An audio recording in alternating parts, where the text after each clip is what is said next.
मेरे प्यारे बच्चों, आज खेतों पर रह करके चिड़िया काबू को बुलाती है। सुरछी जो है एक कटोरे में दही रखवा देती है और आदेश कर दिया इस दही में खाना ये चिड़िया चोटना न बोल देता। रानी सुनीति बचा देते।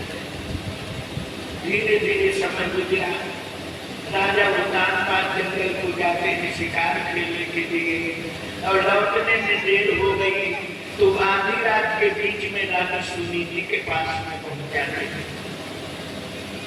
रानी सुनीति से सहवास किया। रानी सुनीति ने गर्भ को धारण कर लिया। इधर महलों वाली रानी सुरछी ने भी गर्भ को धारण किया। दोनों ने गर्भ को धारण किया। धीरे धीरे बीच समय खेतों पर वाली रानी के द्वारा से एक बेटे का जन्म हो जाता है, जिस बेटे का नाम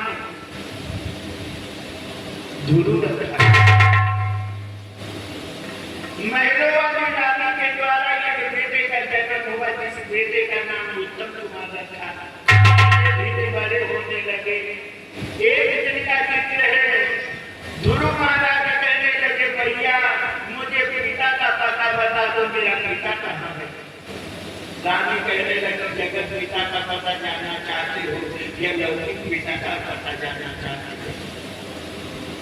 ध्रुव कहने लगे पहले लौकिक पिता का पता बताओ।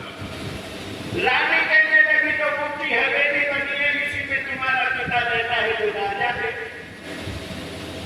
ध्रुव महाराज गए, उत्तानपाद बेटा को गोदी में उठा लिया, उत्तम को गोदी से नीचे उतार दिया। कोई चुगली खोर ने चुगलैया ने जाकर के बता दिया तुम्हारे बेटा को नीचे राजा उतारे खिला रहे हैं और सौत के बेटा को गोदी के लिए।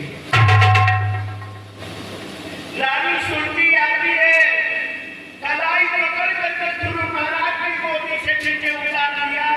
ध्रुव महाराज को कटसट कहा, कहने लगे इतने बाप की गोदी प्यारी थी तो हमारे उदर से तुमने क्यों नहीं जन्म लिया। वो खेतों वाली रानी के उदर से तुमने क्यों